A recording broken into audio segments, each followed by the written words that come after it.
Joining us to discuss this further is Caroline Calicut, Social Media Manager for the National Center on Sexual Exploitation. Caroline, thank you for joining us today. Good afternoon to you. So this case is focused on finding out whether there was intentional disregard at Meta for the health of young social media users. So to what extent can these companies be blamed for addictive nature of social media?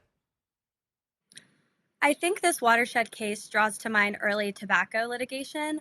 It basically comes down to whether the designers of these platforms knew that their product is harmful and whether they have the associations and the resources to do something about it. That's what they're trying to prove in this case, that these platforms are addictive and harmful by design, and that there's something Meta could be doing about it that they're choosing not to do to prioritize profit and engagement over protection. Okay, so Caroline, let me ask you, from your vantage point, from your experience working at the National Center on Sexual Exploitation, what impacts do you see from the use of social media among young people?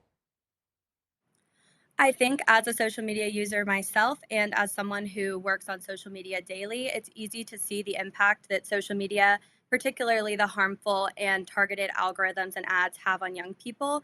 It's been proven with lots of statistics that young people are negatively affected, such as their body image. Young women have more negative views of themselves based on the algorithms that they're being pushed to on social media.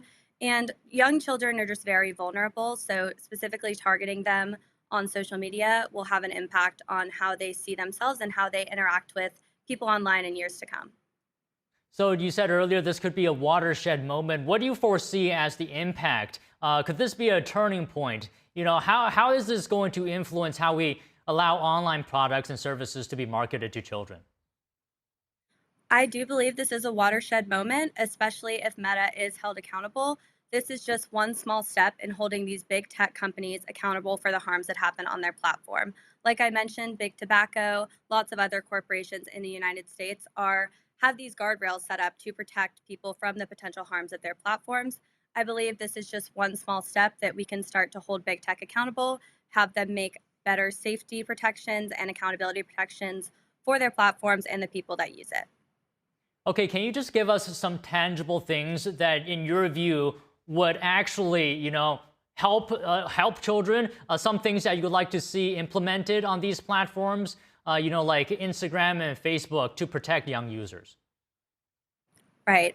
I would definitely like to see super strong age restrictions. I think Meta has the capability to do that with their AI technology, and whether they do or not, it comes down to what they want to do with that. So, super strict age restrictions, and then also just not targeting these young people with harmful, addictive algorithms that just keep them scrolling no matter what. I think Meta needs to prioritize the protection of these children, and that's why Nikosi is particularly interested because these platforms also introduce the harm of exploitation and grooming online. So, protecting children on these platforms would just go a really long way in protecting them in general, online and offline.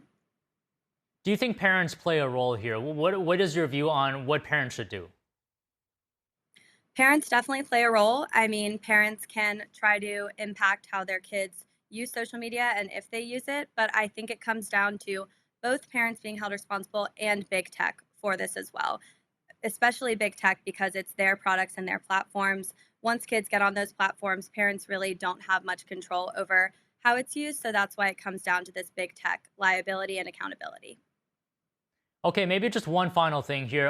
Some tips you could give us, maybe to parents, to young people. Any tips you can think of that may be useful in this circumstance? Right? I would suggest delay is the way. Stay off of social media if you can at a young age, and parents just be checking your children's social media to see what they're up to on these apps as much as possible. And yeah, just make sure you see what they're interacting with, do what you can, and then hopefully cases like this will open up a whole new door for holding big tech corporations responsible for their end of the spectrum as well. Well, all right, Caroline. Such a pleasure to speak with you. Very insightful comments. Thank you so much. Thank you.